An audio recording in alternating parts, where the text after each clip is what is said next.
Come food shopping with me whilst I talk to you about my experiences saving money as a student. My name is Joe and I'm a second year English Language and Linguistics student at the University of York.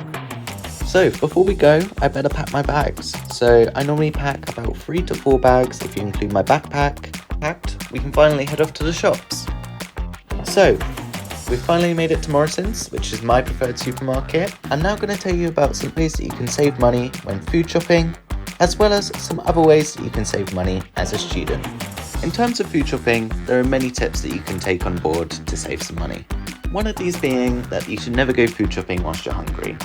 If you do, you end up with plenty of overpriced snacks that may satisfy short-term cravings, but unfortunately do not provide you all of the nutrients you need for a balanced diet. Another tip for food shopping is to split your food costs with a friend. I split my food shop with my housemate and that saves on both money and time because only one of us has to go food shopping at a time. Also, don't forget to go in there with a budget in mind. In my experience, you'll be spending anywhere between £20 to £50 on your weekly food shop, depending on the day.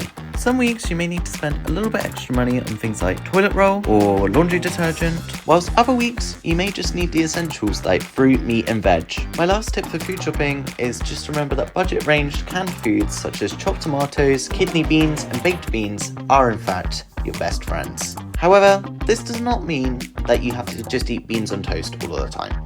Get creative and use these filling items as ingredients in conjunction with the more expensive items to pad out your meals.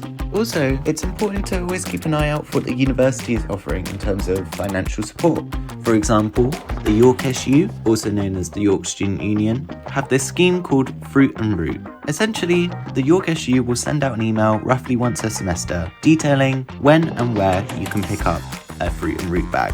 A fruit and root bag simply being a fresh bag of fruit and veg that you can get completely for free courtesy of the university.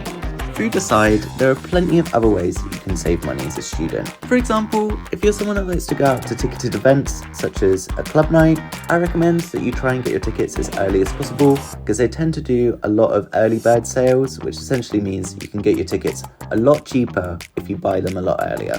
Also, keep an eye out for York specific events, such as York Restaurant Week, which is an event that happens twice a year. And essentially what it is it's just a week where all of the local restaurants in York will band together to offer some truly amazing one-off deals on food and drink for the week.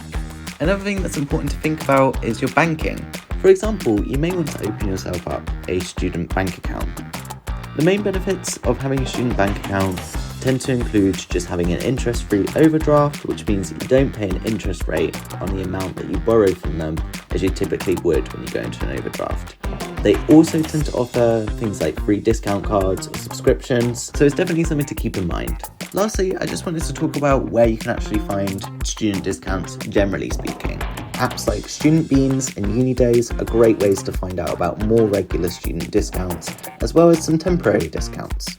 Well, looks like I've got everything that I need for my food shop this week, which means all I have left to do is go pay for my shopping. Well, that's all my shopping paid for and packed up. Here's an overview of everything that I bought. So that's me done with the food shop. That's it for me. I've been Joe, and I hope that you've enjoyed this video and that you've now gained some insight into how to save money as a student. Thank you for watching.